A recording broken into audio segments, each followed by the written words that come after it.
Anime में मौतें तो बहुतों की होती हैं, लेकिन कुछ मौतें ऐसी भी होती हैं जो दिल को तोड़ देती हैं। लेकिन उस समय उस कैरेक्टर की ग्रेटनेस दिख जाती है। कुछ एनीमे कैरेक्टर ऐसे होते हैं जो मरते जरूर हैं, लेकिन अपने पीछे एक लेगेसी छोड़ के जाते हैं। एक ऐसी कहानी जो हर एनीमे फैन के दिल में हमेशा जिंदा रहती है। आज हम बात करेंगे ऐसे 5 एनीमे कैरेक्टर्स की जिनकी मौत ने उन्हें एक लेजेंड बना दिया। नंबर 1 पर है जिराया। जिराया एक ऐसा इंसान था जिसे हम हमेशा हंसते हुए देखते थे। वो पर भी था, नारुतो का मेंटोर था और एडाली विलेज का शैडो गार्जियन भी था। लेकिन असली जिराया तब दिखा जब उसने अकेले पेन की विलेज में घुसकर सबको एक्सपोज कर दिया। उसने अपने स्टूडेंट की सच्चाई जानने के लिए अपनी जान को दांव पर लगा दिया। शरीर चलनी हो गया, हाथ कट गया, लेकिन फिर भी वो अपनी आखिरी सांस तक लिखता रहा। पेन ने कहा था, तुम मेरे सेंसे बनने लायक नहीं हो, लेकिन हमें पता है जिराया वो वॉरियर था जिसने अपनी जान देकर सच दुनिया तक पहुंचाया। उसका मरना हार नहीं था, वो एक संदेश छोड़ के गया था कि असली जीत तो अगली जनरेशन को प्रोटेक्ट करने में ही है। जिराया एक ऐसा आदमी था जो मर तो गया, लेकिन अभी भी हम सब लोगों के दिलों में जिंदा है।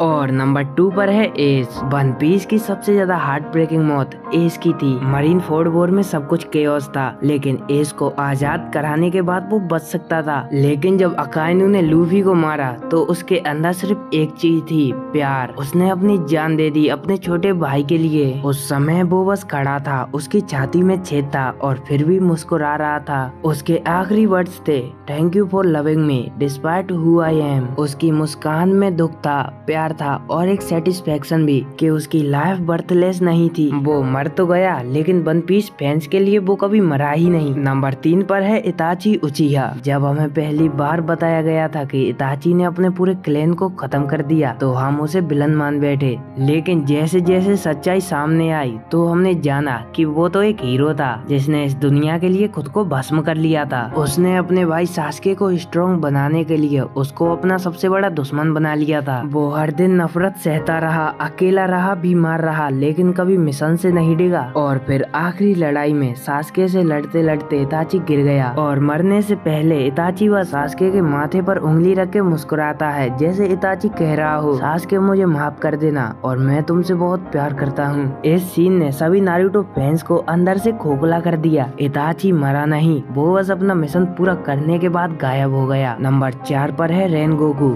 Mugen train arc. रेनगोकू ने अपनी पूरी ताकत झोंक दी। सिर्फ एक रात में वो पूरी लेगेसी बन गया। वो अकाजा जैसे अपर मून के सामने अकेला खड़ा था और मरते दम तक वो पीछे नहीं हटा। उसने ना सिर्फ अपनी जान दी बल्कि बाकी सबकी जान भी बचाई। जब उसकी तलवार छूटती है और वो अकाजा को जाने नहीं देता तो वहाँ से लेके उसकी आखिरी मुस्कान तक सब कुछ आइकॉनिक था। उसकी आखिरी बात तांजीरो और सबको इंस्पायर कर जाती है, सेट योर हार्ट अब्लेज। ये सिर्फ एक लाइन नहीं थी, ये पूरे डीमन स्लेयर कम्युनिटी की एनर्जी बन गई। रेनगोकू तो मर गया, लेकिन उसकी ज्वाला आज भी लोगों के दिलों में जल रही है। और नंबर 5 पर आता है एरविन और उसके सोल्जर्स। अटैक ऑन टाइटन का सबसे बड़ा लेजेंडरी सेक्रीफाइस एरविन स्मिथ और उनके सोल्जर्स का था। जब बीस्ट टाइटन ने ऑलमोस्ट सबको खा ही लिया था, तब एरविन ने एक पागल प्लान बनाया, खुद को और अपने सोल्जर्स को मौत की तरफ भेजने का। क्या तुम में मरने की ताकत है? उसने ये सवाल खुद से किया और बिना किसी रिग्रेट के आगे बढ़ा। उसने सबको कहा, मेरे साथ चिल्लाओ, और फिर वो और उसके सोल्जर्स अपनी मौत के लिए भाग पड़े, सिर्फ लेवाई को एक मौका देने के लिए। एरविन की मौत एक फिलॉसफी थी।